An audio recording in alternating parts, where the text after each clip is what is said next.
Friends, आप सभी का पारिक क्लासेस जोधपुर के इस डिजिटल प्लेटफॉर्म पर स्वागत है। मेरा नाम तारा टाक है और आज का हमारा टॉपिक है भारतीय संविधान की विशेषताएं। आज की क्लास में हम भारतीय संविधान की विशेषताओं के बारे में जानेंगे। तो चलिए क्लास शुरू करते हैं। हर संविधान की अपनी एक विशेषताएं होती हैं।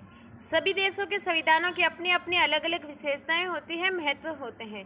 भारत के संविधान की विशेषताएं बहुत सारी हैं और हमारे टॉपिक में ओनली 21 ही हैं। 21 जो हैं वो मेन इम्पोर्टेंट हैं, तो आइए हम वही देखेंगे।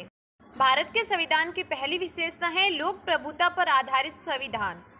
भारतीय संविधान लोक प्रभुता पर आधारित है तथा ये जनता द्वारा निर्मित है और अंतिम प्रभुसत्ता जनता के हाथ में निहित है। भारतीय संविधान 1935 के भारतीय शासन अधिनियम की तरह ब्रिटिश या किसी अन्य शक्ति के द्वारा नहीं वरन भारतीयों द्वारा बनाया गया है तथा भारतीयों द्वारा अधिनियमित, अंगीकृत और आत्मार्पित किया गया है। लिखित और सर्वाधिक व्यापक संविधान। भारतीय संविधान में अधिकांश बातें लिखित हैं तथा इनका निर्माण एक विशेष समय में किया गया है, एक विशेष अवधि में किया गया है तथा ये अन्य देशों के संविधानों से भी सबसे ज़्यादा व्यापक है। भारत के मूल संविधान में 395 अनुच्छेद और 11 अनुसूचियाँ थी। वहीं अमेरिका के संविधान में 7 अनुच्छेद, ऑस्ट्रेलिया के संविधान में 128 अनुच्छेद, कनाडा के संविधान में 147 अनुच्छेद, दक्षिणी अफ्रीका के संविधान में 153 अनुच्छेद हैं। इससे स्पष्ट होता है कि भारत का संविधान सबसे ज़्यादा व्यापक है, सबसे ज़्यादा बड़ा है। संपूर्ण प्रभुत्व संपन्न लोकतांत्रिक गणराज्य। हमने पहले भी प्रस्तावना वाली क्लास में जाना था कि भारत देश लोकतंत्रात्मक है और संपूर्ण प्रभुत्व संपन्न है। हमारा देश आंतरिक और बाहरी दृष्टि से दोनों तरफ से सर्वोच्च सत्ताधिकारी है तथा आंतरिक और बाहरी दृष्टि से किसी भी सत्ता का हस्तक्षेप इसमें नहीं है।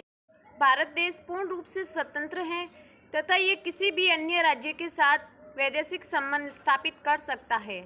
इससे ये पता चलता है कि हमारा देश संपूर्ण प्रभुत्व संपन्न है।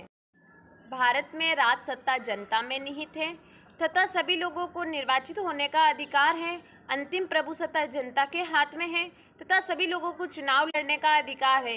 इससे ये स्पष्ट होता है कि भारत देश एक लोकतांत्रिक देश है। भारत देश में शासन का अध्यक्ष एक निर्वाचित व्यक्ति ही होता है। यहाँ पर सम्राट जनता के द्वारा ही निर्वाचित होता है। इसलिए ये स्पष्ट है कि भारत देश एक गणराज्य है। समाजवादी राज्य। भारत देश एक समाजवादी देश है, समाजवादी राज्य है। 42वें संवैधानिक संशोधन 1976 में भारत के संविधान की प्रस्तावना में समाजवादी राज्य शब्द को जोड़ा गया था। कठोरता और लचीलेपन का समन्वय। कानून दो प्रकार के होते हैं, एक साधारण कानून, एक संवैधानिक कानून। संवैधानिक कानून को कठोर कानून भी कहा जाता है तथा इस पर सारे शासन का ढांचा आधारित होता है। भारतीय संविधान एक कठोर संविधान है लेकिन अमेरिका जितना नहीं। भारत के संविधान में कुछ धाराएं साधारण बहुमत द्वारा बदली जा सकती हैं। भविष्य की आवश्यकताओं को ध्यान में रखते हुए संविधान में थोड़ा लचीलापन रखा गया है जिससे साधारण बहुमत से भविष्य की आवश्यकता के अनुसार कोई भी धारा को बदला जा सकता है। इसलिए ये कहा जा सकता है कि भारत का संविधान कठोर भी है और लचीला भी, न ज़्यादा कठोर है न ज़्यादा लचीला। धर्मनिरपेक्ष पंथ निरपेक्ष राज्य की स्थापना। भारत देश एक धर्मनिरपेक्ष देश है, इसमें सभी धर्मों का समन्वय है। इसके अनुसार राज्य और धर्म का क्षेत्र अलग अलग है। राज्य की दृष्टि में सभी धर्म समान हैं। व्यक्ति अपनी इच्छा अनुसार किसी भी धर्म की उपासना कर सकता है। राज्य को अपनी इच्छा अनुसार कोई भी धर्म की धार्मिक संस्था स्थापित करना तथा संचालन करने का पूरा अधिकार है।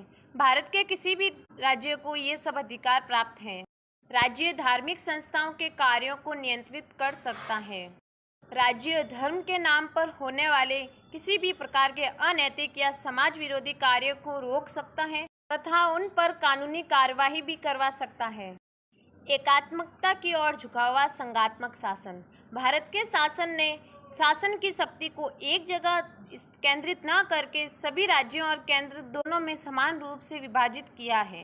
केंद्र और राज्य सरकार दोनों को शासन की शक्ति प्राप्त है। दोनों ही सरकारें अपने अपने क्षेत्र में स्वतंत्र हो।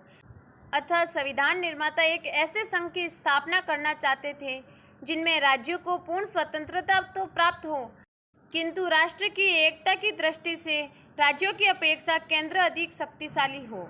इस उद्देश्य की पूर्ति के लिए उन्होंने भारतीय संविधान में संघीय व्यवस्था के साथ एकात्मक व्यवस्था के अनेक लक्षणों को समाविष्ट कर दिया है। सो फ्रेंड्स, ये थी हमारी आज की क्लास। आज की क्लास में हमने संविधान की विशेषताओं के बारे में जाना और संविधान की 7 विशेषताओं को विस्तृत रूप में जाना। अगली क्लास में हम पूरी विशेषताएं कंप्लीट कर देंगे। आप ऐसे ही हमारे चैनल के साथ जुड़े रहिए और हमारे चैनल को सब्सक्राइब जरूर करें। वीडियो कैसी लगी कमेंट में ज़रूर बताएं और मेरी इंस्टाग्राम आईडी है तारा सितारा, वहां पर आप मुझे फॉलो कर सकते हैं। वीडियो को लाइक करना ना भूलें, चैनल को सब्सक्राइब करना ना भूलें, वीडियो को ज़्यादा से ज़्यादा शेयर करें ताकि आपके दोस्तों को भी संविधान की विशेषताओं के बारे में पता चले। धन्यवाद।